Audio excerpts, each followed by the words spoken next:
안녕하십니까. 2015 대비 EBS 9급 공무원 교육학 개론 일 담당하는 이인재입니다. 오늘 이 시간에는 오리엔테이션이만큼 크게 두 가지 파트로 나누어서 여러분들에게 강의를 시작하도록 하겠습니다.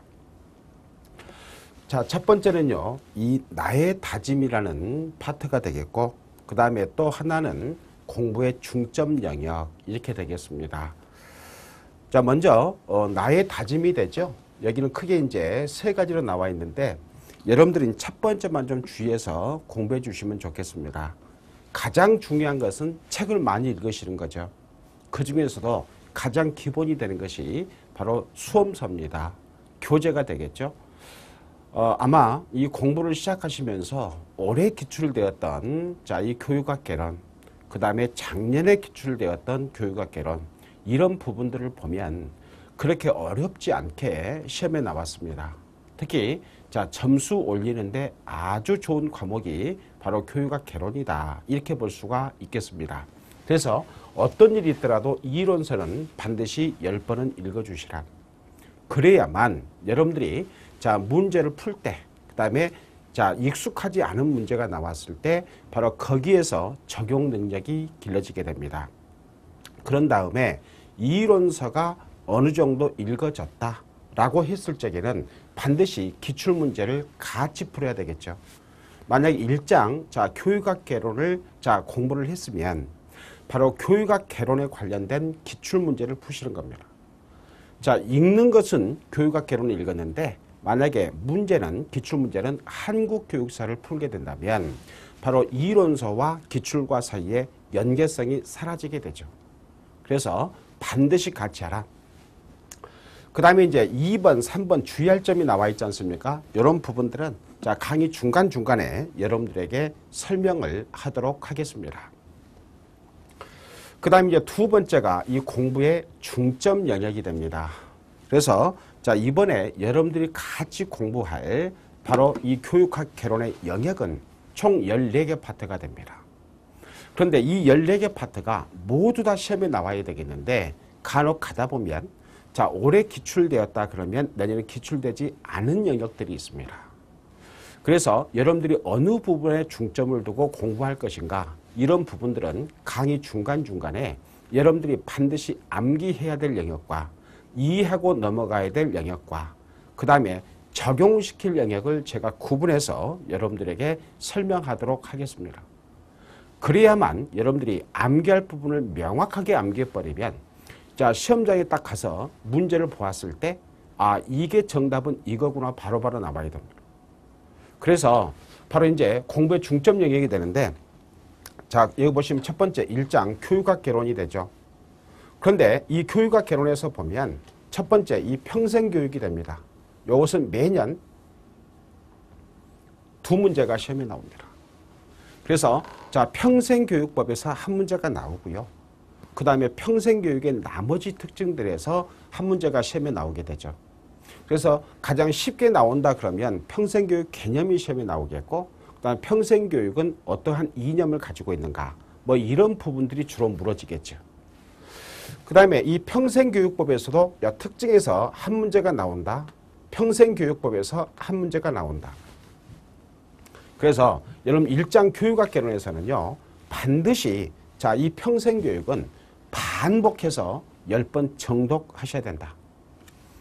그 다음에 이제 한 4, 5년 동안 출제되지 않다가 올해 출제되었던 것이 뭐냐면 영재교육이 됩니다. 그래서 이 영재교육은 시험에 나오면 어렵게 나오지 않습니다. 나중에 강의할 때 설명하겠습니다만은 바로 영재의 정의, 요것만 암기해 놓으시면 된다. 그 다음에 이제 한 4년 쉬었죠. 신자유주의가 됩니다. 그래서 신자유주의는 한 4년 쉬었으니까 시험에 나올 확률이 있다. 그래서 여러분들 오리엔테이션 강의를 들으시면서 어디에 중점을 둬야지, 그 다음에 어느 부분에 좀 포커스를 맞추지, 이런 부분들을 잡으시라 그 말입니다. 그 다음에 이제 2장이 한국교육사가 되는데요. 한국교육사는 크게 두 부분으로 나누어서 공부하시는 게 좋습니다. 그래서 첫 번째가 흐름이고요. 그 다음에 두 번째가 교육사상가입니다. 그런데 여기다 덧붙인다면 바로 교육기관이 되겠죠. 다시 말하면 학교가 되겠죠. 그래서 올해 같은 경우는 바로 성균관이 시험에 나왔단 말이에요. 그럼 이제 이렇게 봅시다. 흐름이라고 하는 것은 어떻게 되느냐. 고대부터 현대까지입니다. 그래서 우리가 흔히 고대 교육 그러면 상고시대를 합쳐서 고대 교육 그러면 바로 삼국시대 이때 교육을 고대 교육이다 이렇게 말을 하죠. 그 다음에 고려시대, 그 다음에 조선시대, 그 다음에 자 근대, 그 다음에 일제, 현대 이렇게 나누어지게 되죠. 그래서 여기는요 물 흘러가듯이 여러분들이 부담을 갖지 않고 차근차근 읽어가시면 된다. 그 다음에 이제 교육사상가를 우리가 이 삼국시대부터 교육사상가를 봐야 되겠느냐. 물론 보면 좋죠. 그런데 교육사상가는 많이 출제된 부분이 아니에요. 그러니까 여러분 딱 적어놓을 때 여기는 성리학, 교육사상가하고 실학이다. 두 가지만 주의해서 보시면 되죠. 그래서 성리학 그러면 두 사람이죠. 이황하고 그 다음에 이 선생이 되겠죠. 이 범주를 벗어나지 않아. 그런데 만약에 시험에 출제된다면 이황에서 시험에 나올 확률이 거의 90%입니다. 그 다음에 실학교육사상가 그러면 여러분들 많이 생각하지 마시고 먼저 유형원이라고 하는 사람이 있죠. 그 다음에 정약용이라고 하는 사람이 있습니다. 아마 이 두 사람 중에서 한 사람이 시험에 나올 거다. 그러면 지금까지 출제 빈도는 어디가 높았습니까? 유형원이 높았다. 그런데 항시 시험이라고 하는 것은 바로 출제 빈도가 높았기 때문에 반드시 그 사람이 나올 것이다 라고 생각하지 마시고 유형원하고 정약용 이 두 사람은 공부를 해놓으신 게 좋다. 그래서 지금 이제 아주 간략간략하게 설명하다 보니까 시간적인 제약 때문에 여러분 공부할 양이 엄청 적어진 것 같지만 여러분 막상 또 공부를 하다 보면 막히는 부분들이 많아요. 그 막히는 부분들을 어떻게 여러분들이 해소해 나갈 건가. 그것은 여러분들이 공부를 하시다가 정말 이해가 안 돼. 이 내용은 정말 모르겠어. 라고 할 때 EBS 학습 게시판에다가 글을 올려놓으면 제가 바로 답글을 달아드립니다. 그래서 항시 여러분들 공부할 적에 모르는 부분이 있으면 절대 그대로 넘어가지 마라. 모르는 부분은 반드시 알고 넘어가셔야 됩니다. 그렇지 않으면 바로 모르는 부분 때문에 그 과목에 대한 흥미를 잃어버릴 수가 있다. 그 다음에 세 번째가 뭐냐면 바로 이 교육 철학 파트가 되죠. 그래서 이 교육 철학 파트는 기본적으로 그렇습니다. 한국 교육사는 이 문제가 두 문제가 나오는 경우도 있고 그 다음에 한 문제가 나오는 경우도 있어요. 그래서 올해 같은 경우는 한 문제 나왔습니다만은 간혹 가다 보면 두 문제도 나온다. 그래서 대체적으로 흐름 아니면 교육기관 여기에서 시험에 많이 나오죠. 그 다음에 교육 철학에서 그냥 가장 많이 묻는 부분이 뭐냐면 바로 교육 철학의 기능입니다. 그래서 교육 철학의 기능은 크게 분석적 기능, 평가적 기능, 그 다음에 사변적 기능, 그 다음에 통합적 기능 이렇게 나오게 되죠. 그래서 대체적으로 교육 철학의 기능에서 묻게 되면 분석적 기능 아니면 사변적 기능 여기서 나온다. 그 다음에 이제 올해도 마찬가지로 미국의 교육 철학에서 시험에 나왔죠. 그래서 여러분 항상 머릿속에 흐름 정도는 여러분이 알고 넘어가야 된다. 그랬을 적에 흐름을 암겨버리시는 게 좋아. 그래서 여러분 미국의 교육 철학 그러면 크게 이렇게 나누어지죠. 진보주의가 있습니다. 여러분 진보주의 그러면 누굴 생각해야 된다? 존 듀이 선생. 올해 기출문제가 존 듀이가 되죠. 그 다음에 진보주의에 이어서 본질주의가 등장을 하죠. 그 다음에 본질주의에 이어서 항존주의가 등장한다. 그 다음에 항존주의에 이어서 재건주의가 등장하게 되죠. 이걸 우리가 흔히 미국의 4대 교육 철학 이렇게 말을 하게 됩니다. 4대 교육 철학이다. 그런데 1960년대 미국에서 본질주의에다가 앞에 무엇을 붙여서 새로운 실자를 붙여서 신본질주의가 등장을 하게 됩니다. 신본질주의입니다. 그러면 아마도 미국의 교육 철학에서 교육 철학은 매년 한 문제가 출제가 되니까요. 출제가 되니까 올해는 여기서 시험에 나왔다면 내년에는 여기서 출제될 가능성이 매우 높죠. 저는 작년에도 자, 진보주의 존 듀이는 반드시 시험에 나올 거라고 이야기했고, 그 다음에 진보주의에서 안 나오면 여기서 나올 것이라고 이야기를 했는데, 진보주의에서 시험에 나왔단 말이에요. 그러니까 여러분들이 자, 진보주의하고 신본질주의는 역점을 두고 공부하셔야 되겠죠. 그 다음에 자, 그래서 자, 미국의 교육 철학은 20세기 전반기를 지배했다면 바로 20세기 후반기를 지배한 철학은 바로 서양의 교육 철학이 되죠. 그래서 서양의 교육 철학 중에서 가장 핵심이 되는 부분이 뭐냐면 바로 실존주의가 됩니다. 실존주의. 그 다음에 포스트 모더니즘이 되죠. 포스트 모더니즘. 그래서 자, 올해는 자, 이렇게 봅시다. 올해는 진보주의가 시험에 나왔으니까 또 신본질주의에서 묻기에 거북스럽다. 그러면 실존주의와 포스트 모더니즘으로 넘어간다. 그래서 여러분 공부할 적에는 가장 핵심이 되는 부분이 무엇이고 어느 부분에 중점을 두어야 할 것인가, 이런 부분을 잘 살펴서 여러분들이 공부하시면 된다. 그 다음에 이제 네 번째로 넘어가서 바로 서양 교육사가 됩니다. 자, 이렇게 봅시다. 서양 교육사도 자, 한 문제가 나옵니다. 그러면 한국 교육사는 두 문제가 되고 철학은 한 문제가 돼요. 그러면 서양 교육사는 한 문제가 되는데 올해 같은 경우에는 바로 흐름에서 시험에 나온 것이 아니라 교육사상가인 루소에서 시험에 나왔습니다. 루소에서 시험에 나왔습니다. 그럼 자, 우리 이렇게 생각해 봅시다. 자, 한국 교육사는 흐름하고 그 다음에 교육사상가하고 덧붙여서 교육기관을 봐야 됩니다. 학교를 봐야 되죠. 나중에 이제 본 강의에 들어가게 되면 학교도 자, 관학하고 사립학교로 나누어서 시대별로 정리를 해드릴 겁니다. 시대별로. 그런데 서양 교육사에서는 학교, 교육기관은 볼 필요가 없어요. 서양 교육사는 흐름 아니면 사상가가 되죠. 그럼 한국 교육사와 마찬가지로 서양 교육사도 이 흐름을 볼 적에 어떤 관점에서 봐야 되느냐. 흐름을 볼 적에 자, 고대에서부터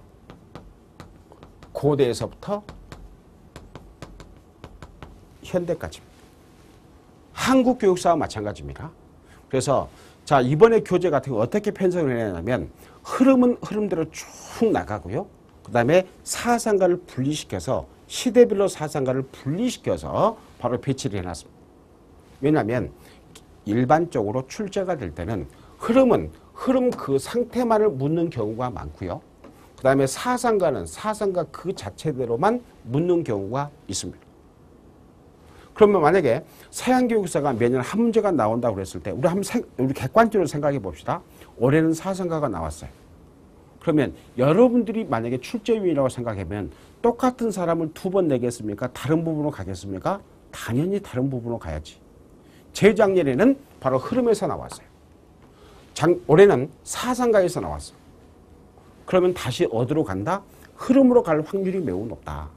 그러나 중요한 사상가들은 반드시 공부를 해둬야 된다. 그래서 여러분들이 자, 교육사상을 그렇게 어렵게 생각하지 말고 시험에 많이 나왔던 사람들 위주로 공부를 해놓으시면 된다. 그래서 사상가 그러면 자, 고대 그리스 교육사상가가 있고요. 그 다음에 16세기까지는 훅 건너뛰어도 괜찮아. 그 다음에 자, 17세기로 넘어가고요. 그 다음에 자, 18세기로 넘어갑니다. 18세기. 그 다음에 19세기로 넘어가요. 19세기로. 그러면 여러분 고대 그러면 서양에서 고대를 어디를 말하냐면 고대 그리스와 로마를 말해요. 그러면 여러분 생각해봐. 자, 고대 그리스 교육사상가와 로마 사상가 중에서 어디가 시험에 나오느냐? 당연히 고대가 나와야지. 그러면 고대 그러면 생각해 봅시다. 소피스트라고 하는 사람이 있고요. 소피스트가 있고 그 다음에 소크라테스가 있습니다. 그 다음에 자 소크라테스의 제자로 알려진 사람이 플라톤이잖아요. 그 다음에 플라톤의 제자가 누가 되냐면 아리스토텔레스예요. 이런 사람들. 자 여기서 끝. 그 다음에 17세기는 흐름에서 보겠습니다만 실학주의란 말이에요. 실학주의예요. 실학주의. 그러면 실학주의를 대표한 사람이 누구냐? 코메니우스가 되죠. 코메니우스가 되죠. 그 다음에 여러분 시기적으로 보면 18세기는 계몽주의란 말이에요. 그러면 계몽주의를 가장 대표하는 사상가가 누구냐? 바로 루소가 되는 거죠. 루소가 됩니다. 루소. 그 다음에 18세기 계몽주의를 비판하고 등장한 19세기 신인문주의죠. 여러분 신인문주의는 여러분 딱 사상가는 두 사람만 주의해서 공부하시면 돼요. 한 사람이 누구냐면 페스탈로치. 응? 그 다음에 우리가 페스탈로치 흔히 뭐라고 그러냐면 교성이라고 그러잖아. 교육의 성자라고 그래. 에? 교육의 성자. 그 다음 또 한 사람이 누구냐면 헤르바르트가 있어요. 헤르바르트. 이런 사람들이 있는데 바로 서양 교육사에서는 아무래도 자 여기에 하고 그 다음에 루소하고 코메니우스하고 그 다음에 헤르바르트 이런 사람들이 핵심 인물이 되죠. 핵심 인물이 됩니다. 그렇기 때문에 자 공부할 양이 많고 적고 그건 중요한 게 아니에요. 여러분들이 자 항시 어느 사람이 시험에 나올 확률이 높은가 이건 여러분들이 예측을 하지 못합니다. 그런 것들은요. 자 강의를 하는 사람들은 흐름을 보면은 아 이게 중요하다라고 하니 눈에 보여요. 그래서 출제 빈도를 쭉 보면 이걸 분석을 해보면 아 이 사람은 분명 시험에 나올 거다 그러면 거의 나올 확률이 상당히 높아집니다.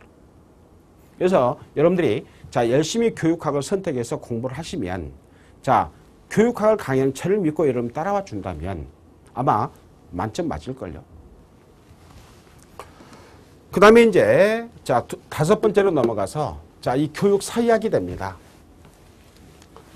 여러분 자 교육학 개론에서 가장 자 하이라이트가 어디냐면 바로 교육 사회학하고 그 다음에 자 교육 행정이 됩니다.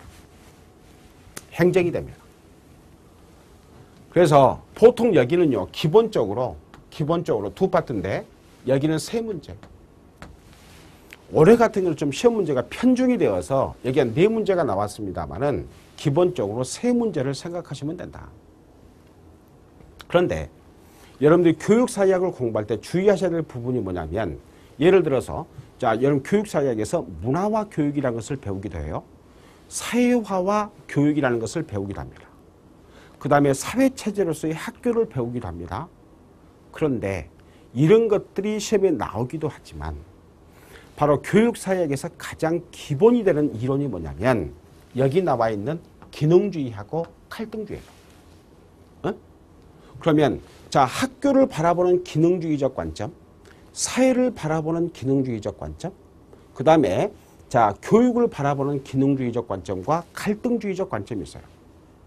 그러면 기능주의는 무엇이고 그 다음에 갈등주의는 무엇이냐 그 말이에요. 바로 자 방금 이야기했듯이 기능주의와 갈등주의는 어떻게 구분이 되냐면 자 봅시다. 자 학교가 수행하는 기능이 있습니다. 그 다음에 자 사회가 수행하는 기능이 있습니다. 그 다음에 교육이 수행하는 기능이 있습니다. 그래서 우리 교육사에서 가장 많이 다루는 부분이 뭐냐면 여기니까. 그럼 자 봅시다. 학교 사회 교육의 기능을 긍정적이고 그 다음에 낙관적으로 바라보느냐 아니면 부정적이고 그 다음에 비판적으로 바라보느냐 요거죠. 그럼 자 봅시다.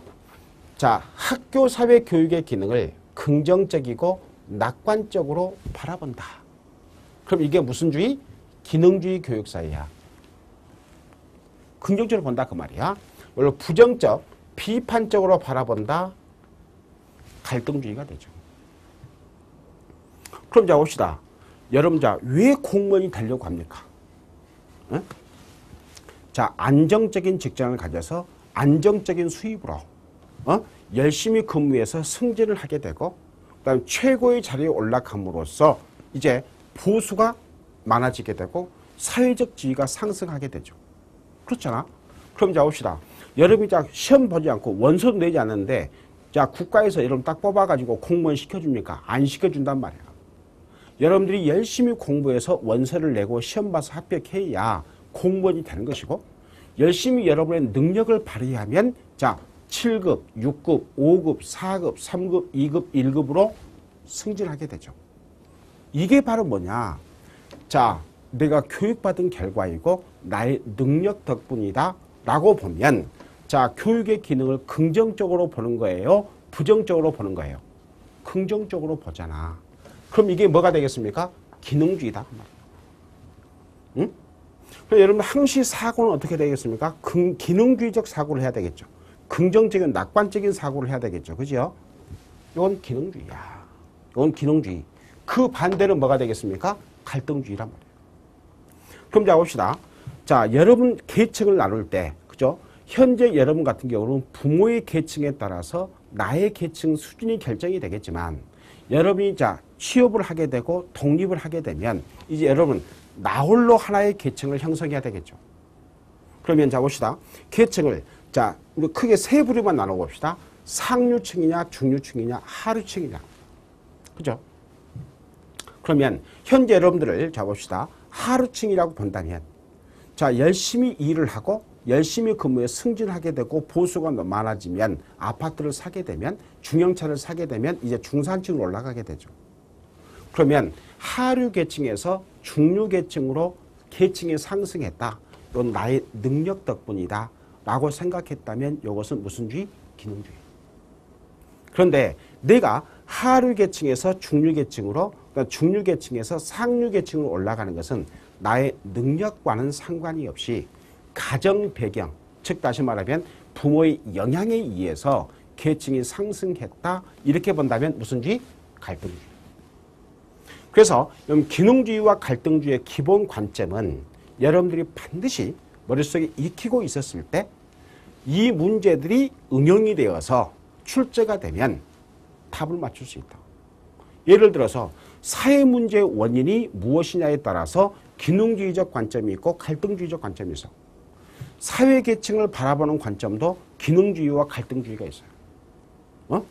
바로 이런 문제들이 시험에 출제가 된단 말이에요. 그럼 이 출제되는 문제는 맞춰야 되겠잖아. 그럼 그것이 무엇이 전제가 돼야 돼? 기능주의적 관점이 무엇이고 갈등주의적 관점이 무엇인가를 알았을 때 정답을 맞춘다 그 말이에요. 특히 중요합니다. 그 다음에 사회체제로서 학교. 요즘에 여러분 학교 유형 보면 많이 있죠. 여러분 특수목적고등학교가 있죠. 특성화 학교가 있죠. 자율형 사립고등학교가 있죠. 그 다음에 자율형 공립학교가 있죠. 그 다음에 일반계 고등학교가 있죠. 바로 이 학교의 유형이 시험에 나온다 그 말이에요. 유형이 시험에 나온다. 응? 예를 들어서 자 박스형 문제를 받아가지고 자 딱 하고 무엇은 그죠? 해가지고 자 무슨 학교로 지정한다. 예를 들어서 정답이 자 교육감은 그죠? 자 일정한 조건을 갖추었을 때 이 학교를 무슨 학교로 지정 고시한다. 이런 형태로 시험에 나오거든요. 그러니까 지금 현재 제가 불렀던 학교들이 있잖아요. 전부 다 이 학교를 자 지정 고시하는 사람은 누가 된다? 교육감이 된다. 그래서 학교 유형이 시험에 나온다 그 말입니다. 자, 그 다음에 세 번째, 거의 매년 시험에 나온다. 교육사학에서요, 거의 매년 시험에 나오는 것이 뭐냐면, 요 기회균등입니다. 다시 말할까요? 교육에 접근할 수 있는 기회를 균등하게 제공하는 것을 교육의 기회균등 이렇게 말합니다. 그러면 여기에서는 여러분들이 중점을 두고 뭐를 봐야 되느냐? 바로 교육평등관이야. 교육평등관. 그래서 자 교육평등관이 시험에 나오면 거의 정답은 결과적 평등이 되죠. 그래서 자 평등관 네 가지가 있다. 첫 번째 허용적 평등이 있고 보장적 평등이 있고 그 다음에 과정적 평등이 있고 그 다음에 결과적 평등이 있어요. 그래서 이 평등관은 무조건 시험에 나와. 매년 시험에 나와. 매년. 제가 뭐라고 이야기하냐면, 자, 평등관이 시험에 나왔다. 균등이란 말이 나왔다. 그럼 무조건 결과적 평등으로 가라. 라고까지 이야기를 했습니다. 그래서 이 네 가지 평등관은 여러분들이 반드시 암기해버리는 게 편하시다. 나중에 이제 여러분들이 이론 강의를 본격적으로 수강하게 되시면 바로 책을 가지고 공부를 하실 텐데, 교육사회학의 제일 마지막 파트에 가면 평등관이 있어요. 이건 무조건 시험에 나오는 거. 무조건. 이유야 없습니다. 학교 유형 무조건 시험에 나와. 무조건. 그 다음에 이제 자 교육 행정 파트로 넘어가는데, 행정 파트입니다. 여기서 주의해서 봐야 될 부분이 있다. 첫 번째입니다. 바로 행정 이론이 이론. 올해는 자 과학적 관리론 시험에 나왔죠. 그래서 행정은요, 자 여러분이 보는 시험에서 핵심입니다. 가장 문항수가 많습니다. 그 다음에 또 올해 시험에 나왔던 것이 뭐냐면 바로 교육정책론이죠. 응? 교육정책론. 그래서 자 합리적 의사결정이냐, 그죠? 아니면 자 쓰레기통 모형이, 올해 시험은 쓰레기통 모형에서 시험에 나왔단 말이에요. 그 다음에 자 점진 모형이냐, 바로 이런 모형들이 시험에 나온다. 여기 별표 10개 쳐놓으셔야 됩니다. 여기도 거의 매년 시험에 나옵니다. 여기는 보통 한 4, 5년 주기로 시험에 나와요. 여기는 4, 5년 주기로. 4, 5년 주기로 시험에 나와. 4, 5년 주기로. 그 다음에 이제 세 번째로 보시면 바로 교육 행정 조직이 되죠. 여기서 자 매년 시험에 나온다.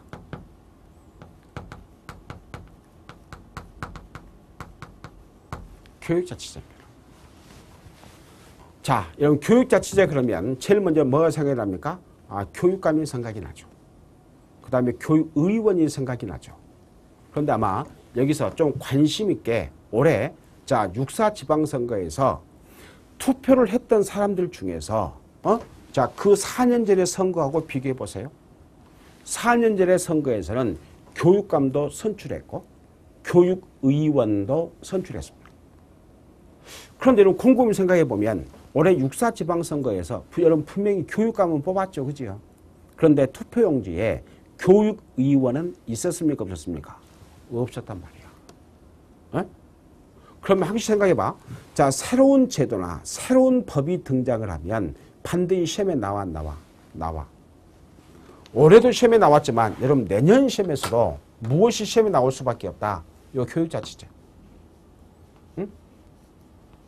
교육자치제. 이건 시험에 나올 수밖에 없다. 그럼 생각을 해보세요. 자, 종전에 2014년 6월 30일까지 지방교육자치에 관한 법률에서 교육의원 제도는 한시적인 제도였습니다. 한시적인 제도. 이제 교육의원, 다시 말하면 특정한 자격을 갖춘 사람이 자 교육위원으로 선출돼서 광역의회에서 바로 교육위원회에 소속되어서 바로 지방교육행정을 심의 의결했던 사람들을 뽑지 않았다 그 말이야. 응? 않았다 그 말이야. 그건 폐지가 된 거죠. 그런데 여러분 또 한번 생각해 봅시다. 여러분 교육자치제 하이라이트가 뭐냐면 교육감이에요. 그런데 자 여러분 자 봅시다. 전년도까지는 바로 교육감에 출마하려면 출마 자격이 교육경력 또는 교육행정직 경력 또는 양경력을 합쳐서 5년 이상인 자여야 됐어. 그런데 2014년 7월 1일부터는 이것이 5년에서 몇 년으로 3년으로 줄었어. 바로 이런 바뀐 법과 제도들은 반드시 시험에 나온다. 그렇지 않아도 시험에 나왔는데 이제는 더더군다나 시험에 나올 수밖에 없다. 그럼 모든 내용을 암기할 것이냐? 그럴 필요 없죠. 교육감의 임기, 그 다음에 교육감의 출마 횟수, 그 다음에 교육위원, 요것만 간략간략하게 보시면 된다. 그 다음에 여기서 곁들여서 봐야 될 것이 뭐냐면 바로 학교 운영위원회. 학운이 일명으로 줄여서 뭐라고 그러니까 학운이. 학운이는 어떻게 구성이 되고 학운이 구성 비율은 어떻게 되고 학운이 정수는 어떻게 되는가 이런 부분들이 되겠죠. 이런 부분들. 그 다음에 장학 행정이 되죠. 이 장학에 대해서 묻게 되죠. 여러분들 장학 그러면 언뜻 머릿속에 떠오르는 것이 무슨 장학? 임상장학. 그죠? 그렇잖아. 제가 작년에 강력하게 밀었던 것이 뭐냐면 컨설팅 장학인데 자, 작년에 시험에 안 나오면 올해 시험에 안 나오면 내년에 시험에 나온다. 여기서 이제 하이라이트가 뭐냐면 임상 장학하고 그 다음에 컨설팅 장학이 된다. 그래서 제가 이제 시험이 딱 끝난 다음에 공무원 생각해봤어. 왜 출제위원들이 컨설팅 장학 안 됐을까? 이상하다. 생각해보니까 내가 너무 강력하게 밀었나 봐. 그 다음에 이제 5번째로 넘어가면 교육 인사행정이 되죠. 여기서 이제 바로 시험에 나왔던 것이 바로 교원에 대해서 시험에 나왔죠. 나온단 말이야. 그 다음에 이런 교육 재정에 대해서 시험에 나오죠. 여기서는 하이라이트가 뭐가 되느냐. 바로 지방, 교육, 재정, 교부금이란 말이에요. 지방교육, 재정, 교부. 하이라이트야. 시험에 나올 수밖에 없어. 그 다음에 이제 교육심리학으로 넘어가서 봅니다. 교육심리학에서 이제 여러분들이 특히 이제 여기는 한 문제에서 두 문제인데요. 두 문제인데 여기서 이제 가장 핵심이 되는 부분이 뭐냐면 지적 특성에서는 지능하고 그 다음에 창의력이 됩니다. 그 다음에 정의적 특성에서는 바로 동기가 되죠. 그래서 정의적 특성이라고 하는 것은 비지적인 특성을 말하는 거예요. 그 다음에 이제 역시 심리학에서 시험에 나온다 그러면 역시 발달 이론이 될 수밖에 없죠. 그럼 자 봅시다. 지금 현재 너무 나열식이 되는 것 같은 느낌이 드는데 왜 그러냐면 각 영역별로 공부해야 될 부분을 설명하다 보니까 그래요. 여기는 자 발달은 크게 세 가지가 있어요. 인지 발달이 있고 그 다음에 도덕성 발달이 있고 그 다음에 성격 발달이 있습니다.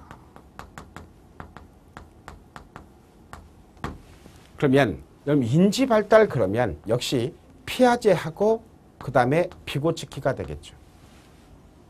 그 다음에 이런 도덕성 발달 그러면 콜버그가 됩니다. 그 다음에 여러분 성격 발달 그러면 첫 번째 프로이드가 있고요. 그 다음에 에릭슨이라는 사람이 있어요. 역시 시험은 에릭슨이 시험에 나왔죠. 그래서 심리학에서는 이런 부분들이 시험에 나온다. 그래서 자 이런 사람들하고 그 다음에 지능 창의력과 동기가 되죠. 그 다음에 이 학습의 조건과 과정에서 보면 크게 준비도가 있고요. 그 다음에 전이 이론이 있어요. 자, 전이론 어디가 시험에 나왔냐면 형식대화설이 시험에 나왔죠. 그래서 최초의 전이론이 뭐냐면 형식대화야. 그 다음에 형식대화 이론을 비판하고 동일요소설이 등장합니다. 동일요소설. 그 다음에 동일요소설을 비판하고 일반화설이 등장을 합니다. 그 다음에 일반화설에 이어서 바로 형태이조설이 등장합니다. 바로 자 전이론도 오래간만에 시험에 나왔죠. 오래간만에 시험에 나왔습니다. 그런데 전이론은요 거의 매년 시험에 나와도 괜찮습니다. 그런데 형식대화가 나왔으니까 이제 앞으로 어떤 이론이 나올지 출제위의 마음이죠. 이런 부분에 중점을 두시고 공부를 하셔라. 그 다음에 이제 적응과 부적응에서는 자 시험에 적응기제가 시험에 나왔죠. 적응기제입니다. 그래서 적응기제라고 하는 것은 뭐냐면 자 우리 인간이 욕구를 충족해야 되는데 욕구를 충족시키지 못하면 여러분들이 공부를 하고 싶은데 공부는 못했어. 그럼 어떻게 돼요? 기분 나쁘겠잖아요. 그죠? 갈등이 생기겠죠. 그러니까 내가 공부를 하고 싶은데 공부를 못했단 말이야. 이걸 뭐라고 그래? 욕구 갈등 상태라고 그래. 그러면 합리적인 방법으로 욕구를 충족시키지 못했으니까 바로 비합리적인 방법으로 욕구를 충족시키는 것, 이걸 뭐라고 그래? 적응기제라고 그래. 적응기제라고 그래. 예를 들어서 내가 오늘 정말 집에서 공부를 할 수밖에 없는데, 예를 들어서 집안에 행사가 있어. 그럼 공부를 못 하잖아요. 그죠? 그러니까 어떻게 돼? 하루에 공부를 해도 불만이 생기잖아. 그것을 해소시키는 것을 뭐라고 그래? 적응기제라고 그래. 그런데 적응기제는 뭐냐면 공격함으로써 욕구를 충족시키는 경우가 있고, 도피함으로써 욕구를 충족시키는 경우가 있고, 자기 자신을 유리하게 방어함으로써 욕구를 충족시키는 기제가 있어요. 바로 시험에서는 어디가 주로 많이 나오느냐? 올해처럼 투사에서 시험에 많이 나와. 투사는 뭐냐면 자기 자신을 유리하게 보호함으로써. 투사는 뭐냐면 내가 공부를 못하, 나는 공부를 하고 싶었지만, 응? 나는 오늘 정말 공부를 해야 돼. 했어야 됐어. 그런데 집안의 행사 때문에 공부를 못했어. 라고 공부 못한 이유를 집안의 행사로 전가하는 것입니다. 바로 이 적응기제인데, 여기는요, 시험에 매년 나오는 것이 아니고 3, 4년 주기로 시험에 나오기 때문에 올해 시험 나왔어요. 앞으로 2, 3년 시험 안 나오면 그냥 넘어가도 돼. 넘어가도 돼. 그 다음에 자, 생활지도가 8장이 되겠죠. 여기는 상담하고 그 다음에 상담 이론이 되는데, 올해는 인지적 영역의 상담 이론이 시험에 나왔어. 응? 여기서는 딱 한 문제입니다. 한 문제. 그래서 자, 중점을 두지 않으셔도 되지만 나중에 이론 공부를 하면서 요 부분만큼은 반드시 우리가 하자.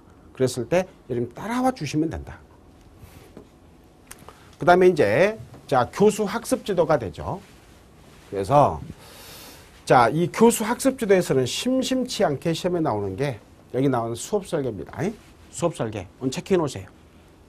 그 다음에 수업 과정 모형과 수업 이론이 되는데, 자, 수업 이론에 중점을 두시면 된다. 여기서는 자, 브루너 선생이 있고요. 브루너. 그 다음에 오수벨 선생이 있고요. 그 다음에 세 번째 가네 선생이 있습니다. 가네 선생. 그래서 여기서는 요 세 사람만 중점을 두시고 공부를 하시면 된다. 된다. 그 다음에 여기서 또 주의해서 봐야 될 부분이 뭐냐면 바로 자, 이어서 구성주의가 됩니다. 이어서 구성주의가 구성주의. 그래서 구성주의는 무엇이고, 그 다음에 구성주의는 어떻게 구성되어 있고, 그 다음에 구성주의 수업 모형에는 어떤 것들이 있는가. 그 다음에 구성주의에서는 무엇을 강조하는가? 협동학습을 중시한다. 자기주도적 학습을 중시한다. 이런 내용들이 주로 되겠죠. 그 다음에 자, 세 번째가 뭐냐면 바로 수업의 개별화가 되죠. 수업의 개별화. 이 말은 무슨 말입니까? 학생의 개성과 개인차를 존중한 수업을 하자 그 말이야. 응? 개성과 개인차에 맞게 수업을 진행하자. 이것이 바로 수업의 개별화예요. 수업의 개별화. 그렇기 때문에 자, 수업을 개별화하기 위해서는 어떻게 할 것이냐, 전제 조건이 무엇이냐, 그 다음에 개별화 수업 방법은 어떤 것들이 있느냐, 바로 이런 것들을 묻게 되죠. 그래서 나중에 수업하면서 간략하게 볼 것이고요. 그래서 올해 같은 경우는 학습지도 2문제가 시험에 나옵니다. 여기하고 여기서 주로 많이 묻게 되죠. 그 다음에 여기 교육공학에서는 딱 한 문제가 시험에 나와요. 봅시다. 여기 교육공학은 TV만 9시 뉴스만 제대로 봐도 맞출 수 있는 문제가 시험에 나와. 요즘에 학교 교육과 관련지어서 이런 공학이라고 하는 것은 뭐냐면 바로 각종 학습 프로그램을 활용해서 교육을 하는 거거든. 그런데 심심치 않게 바로 학교와 관련지어서 자, 교육부 입장이 뭐냐면 학생들이 무거운 책가방을 들고 학교에 가니까 허리에, 다리에, 어깨에 부담을 준다 그 말이에요. 그러니까 어떻게 하면 이 아이들에게, 학생들에게 자, 부담을 주지 않을 거냐. 예를 들어서 자, 학교에서 교과서를 가지고 학생 나눠줬는데 요즘 초중고등학교 학생들 교과서 어디 놔둡니까? 사물에 딱 집어넣어놓고, 그죠? 수업 시간 되면 끄집어내서 끝나면 놔두고 집에 올 때는 빈 가방으로 오잖아요. 그러면 자, 학교에서의 학습과 그 다음에 가정에서의 복습에 유기적인 연계가 안 돼. 그런데 그 모든 책을 어디에 집어넣어버리면, 자, 노트북에 집어넣어버리면, 탭북에 집어넣어서 공부를 하게 되면 어떻게 돼요? 가방도 필요가 없고, 무거운 책도 필요가 없고, 그 다음에 선생님이 학교에서 가르쳐 준 내용을 바로, 자, 집에 와서 얼마든지 탭북만 있으면, 노트북만 있으면, 데스크탑 컴퓨터만 있으면 공부할 수 있어요, 없어요? 있잖아. 그걸 뭐라고 그래?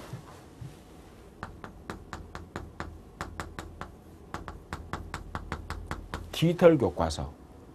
자, 기존에 책을 가지고 공부하는 뭐라고 그래? 서책형 교과서 이렇게 말하잖아. 일명, 자, 디지털 교과서 그러면 무엇으로 대표된다?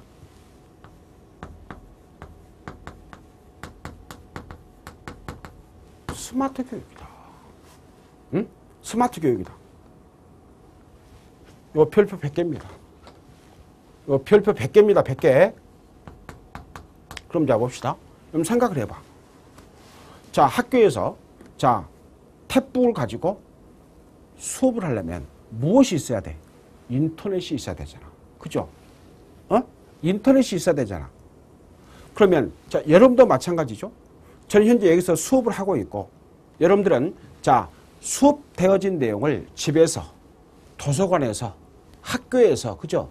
아니면 자, 인터넷만 터지는 공간이면 얼마든 열어서 수업을 들을 수 있잖아. 그죠? 그럼 무슨 교육이라고 그래?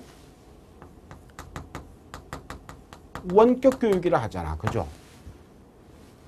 바로 이런 것들이 있어야 될 때, 그죠? 자, 커리큘럼 내용도 있어야 되겠지만, 인터넷도 있어야 되지만, 정작 필요한 것은 뭐가 되겠습니까? 컴퓨터잖아, 컴퓨터. 이것이 제대로 갖추어졌을 때 어떻게 돼? 이제 자, 언제 어디서 누구나 원하는 내용과 원하는 교육을 받을 수 있겠죠. 그렇다잖아. 공학은 한 문제지만, 한 문제지만 바로 이런 부분에서 시험에 나온다고 말이야. 옛날처럼 뭐 교육공학과 교수공학의 개념을 비교, 이런 시험은 안 나와. 예를 들어 교수공학 등장에, 그죠? 행동주의가, 인지주의가, 구성주의가 어떤 영향을 미쳤느냐. 이건 한물 간 문제야. 이런 문제는 출제위원들이 거들떠보지도 않아. 이제는 어디로 가? 스마트, 요거, 요리만 가, 요리만. 그래야 문항도, 시험 문제도, 아니, 시대 흐름에 맞아야 그 문항이 제대로 된 문제로서 변별력을 갖추겠잖아요. 그 다음에 교육과정입니다. 요즘에 이제 지고 있는 영역이, 뜨고 있는 영역이 있다면 지고 있는 영역이 있겠잖아. 지고 있는 영역이 뭐냐면 교육과정입니다. 교육과정입니다. 그래서 교육과정 구성 절차하고 그 다음에 교육과정의 유형, 요거 다고 어렵지 않습니다.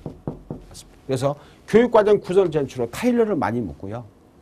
그 다음에 교육과정에서는 2009 개정교육과정, 요것만 주의해서 보시면 됩니다. 그래서 과거와는 달리 지고 있는 영역이다, 이렇게 보시면 돼요. 서글프죠, 그죠? 그 다음에 올해, 작년 가장 뜨거운 부분이 있었죠. 교육평가입니다. 자, 작년하고 올해하고 2013년도가 2014년도에서 교육평가에서 5문제가 나와버렸어. 응? 이건 있을 수가 없는 일이에요. 있을 수 없는 일. 그런데 어렵지 않았다는 거죠. 어렵지 않았다. 여러분 다 봅시다. 평가 그럼 제일 먼저 뭐가 생각이 나? 아, 그렇죠. 절대평가와 상대평가, 그죠? 그렇잖아.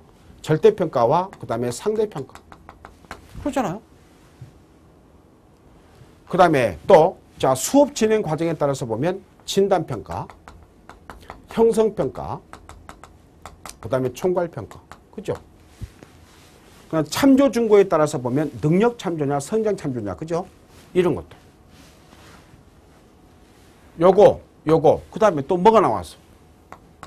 수행평가가 나오잖아, 수행평가. 제가 항시, 자, 매년 강의를 할 때 평가에서 요 파트는 절대 버리지 마라. 요 파트는 반드시 여러분들이 공부해야 된다. 타 시험에 나오잖아. 시험에 나오잖아. 그 다음에 이런 평가 도구의 특징에서 보면, 그죠? 특징에서 보면, 자, 타당도가 있잖아. 타당도. 그 다음에 신뢰도가 있단 말이에요. 신뢰도. 그 다음에 객관도가 있고 그 다음에 실용도가 있는데 요 두 개는 지워도 상관이 없어. 자, 작년 올해 여기와 여기서 시험이 나와버렸죠. 중요한 것은 뭐냐면 그래서 제가 항시 처음에 이야기할 때도 이론서를 읽었으면 반드시 무엇을 읽어라? 풀어라? 기출문제를 풀어라. 여러분 자 봅시다. 제 기준 특징이 뭐냐면 제일 나중에 출제된 문제가 제 1번에 나가 있습니다. 예를 들어서 자 교육평가에서 보면 자 평가도의 특성인데 타당도가 2013년에 출제가 되었다. 그런데 2014년에 또 출제가 되었다. 그러면 자 요것이 1번 문제였다면 2014년이 나왔으니까 이거 다시 1번으로 올리고 이게 2번이 돼. 그럼 어떻게 돼요? 그거 딱 보면 2014년, 2013년, 2011년, 그죠? 2009년, 2008년 이렇게 나왔구나. 쭉 흐름이 보이잖아. 이 말은 무슨 말입니까? 최소한 매년 내지는 1년 주기로 시험에 나온다. 매년 내지는 1년 주기로 시험에 나온다 그 말이에요. 그 말은 무슨 말입니까? 더 열심히 그 다음에 그 문제는 확고하게 내 것으로 만들어 버려야 시험장에 가서 문제 정답을 맞출 수 있고 그 다음에 문제 정답을 맞추면 곧 합격으로 이어지지 않겠습니까? 반드시 이론서와 기출문제는 양쪽 사이드에 놔라. 그럼 교육학만 그럴 것이냐? 아니란 말이에요. 여러분들이 시험 봐야 될 과목은 반드시 이론서와 기출문제 옆에 놓고 공부해야 돼요. 그렇지 않으면 비효율적이에요. 그 다음에 자 통계 및 연구가 되는데요. 요거잖아요. 요거. 측정 치척도. 에? 오래간만에 시험에 나왔죠. 그 다음에 표준점수죠. 표준점수. 표준점수 유형은 G점수가 있고 T점수가 있고 C점수가 있고 그 다음에 자 100분위 점수. 오늘 100분위 점수를 구하는 문제 나왔잖아요. 어렵지 않다. 그 다음에 연구는요. 바로 연구의 도구냐 아니면 표집이냐 가설이냐 여기 나오는데 자 시험에 나왔던 통계적 가설 검증이잖아. 그래서 통계하고 연구는 두 개 합쳐서 그래서 원래 14장 구성되는데 여기 13일 합쳤던 것이 뭐냐면 연구를 묶어버렸다. 합쳐서 어떻게 돼? 두 문제. 자 맞을 겁니다. 20문항 맞습니다. 자 결론 내리겠습니다. 자 처음에 자 나의 다짐이 나왔습니다만 항시 여러분 왜라는 질문을 던져야 돼요. 왜 지금 이 강의를 듣느냐. 그런데 그 왜라는 질문을 던지기 전에 여러분들은 반드시 목표를 세워야 됩니다. 여러분들은 반드시 목표를 세워야 돼요. 그 목표는 뭐냐? 합격이 합격. 합격이야. 그런데 봐봐. 여기 보니까 글자가 두 글자 쓸 공간이 비어있죠. 그죠? 목표는 일단 커야 됩니다. 나는 올해 나는 합격선에 걸리더라도 합격만 하면 돼. 그럼 떨어져요. 여러분들은 반드시 수석 합격이라고 생각을 하고 목표를 세워놓고 공부를 하셔야 돼요. 우리 생각해 봅시다. 여러분 중에서 자 초등학교 때부터 대학 졸업할 때까지 자 내내 한번 수석해 본 적이 있습니까? 저는 한 번도 못 해봤습니다. 내가 태어나서 수석 한번 해보자. 그죠? 1등 한번 해보자. 그 말. 언제? 이번 시험에. 그럼 딱 수석 합격이라는 목표를 설정해 놓고 공부를 하면 여러분 내년이면 합격할 수 있어. 그런데 여러분 주변에 보면은요. 학원 다니는 친구들 그 다음에 공부하는 사람 보면 3년 4년 걸린 사람이 있어. 그런 사람하고는 밥도 먹지 마. 눈도 마주치지 마. 오로지 마이웨이야. 여러분 길을 가. 딱 이렇게 목표를 설정해 놓고 가. 왜? 만약에 여러분 현재 나이에서 1년 고생해서 우리 인생을 80이라고 보았을 때 보통 공무원이 60세를 정년으로 보자 그 말이야. 그러면 60세에서 현재 나이에서 1년 더해서 빼. 그 나머지 기간 여러분들이 행복하게 즐겁게 여러분들이 원하는 일을 하면서 자 60세까지 아마 여러분들이 정년생활 때 정년 연장기 늘어나겠죠. 그 나머지 기간 행복하고 유쾌하고 즐겁고 하고 싶은 일을 하면서 살려면 올 1년 희생해라. 응? 자, 내가 남자다 그러면 어떻게 돼? 여자친구 영희, 그죠? 여자다, 철수. 포기해도 괜찮아. 왜냐? 여러분이 학교에 가면 더 좋은 사람 줄 서 있어. 중요한 것은 뭐냐면 목표를 세웠으면 그 목표를 향해서 매진하시면 돼. 그럼 어떻게 되느냐? 여러분은 현재 여러분이 시작했던 공부의 끝을 볼 수 있고 그 끝은 희망적입니다. 하여튼 좀 장황했습니다만은 여러분들이 자 교육학이라는 과목을 공부하면서 이런 부분에 중점을 두고 공부를 했으면 좋겠다라는 당부와 더불어서 여러분들이 앞으로 공부해야 될 방향을 제시했습니다. 이걸 가지고 이제 조금 이따 본 내용과 함께 여러분 힘차게 교육학 개론을 공부하시도록 하겠습니다. 자, 수고하셨습니다.